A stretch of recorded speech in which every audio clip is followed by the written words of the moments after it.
এটা দেখছেন কি? কুয়েতের 1 দিনার। এটার মূল্য বাংলাদেশের 400 টাকা।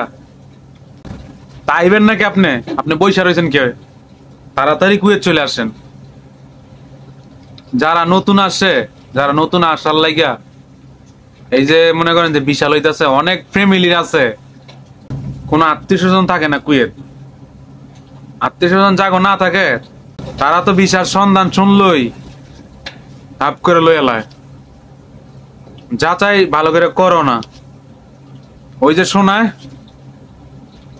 একবার আত্মীয় স্বজন, গ্রামের কিছু আত্মীয় স্বজন আছে না অনেকজনের, যে শোনায় যে কুয়েতের মধ্যে যে মানুষের লক্ষ লক্ষ টাকা কামাই করতেছে, আপনি বিশাল লন চোখ বন্ধ করে, কোনো সমস্যা নাই।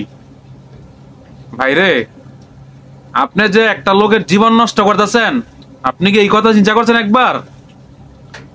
আপনি যে 1-1.5 লাখ টাকা লাভের লেগিয়া ওই ফ্যামিলিটারে ধ্বংস করতেছেন। একটা ফ্যামিলির থেকে একটা লোকের যদি বিদেশ পাঠায়, তার সন্তান যদি বিদেশ পাঠায়, কতখান থেকে টাকা জোগাড় করে না, অনেক জায়গার থেকে ব্যাংকের থেকে লয় টাকা, লাভের উপরে লয় টাকা। আপনি তো আইসা লাভের লেগে মনে করেন যে আপনি ফালাই দিবেন না বিদেশ। আপনি তো আর এটা চিন্তা করবেন না। আপনি কি চিন্তা করবেন? আপনি 50,000 টাকা 1 লাখ টাকা লাভ করে পকেটে বইরা দিবেন।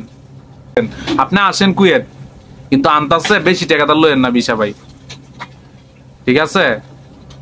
আনতাছে বেশি টাকা তার লইেন না, আইসা মরেন না। আমার ভিডিওটা বেশি বেশি শেয়ার করে দেন।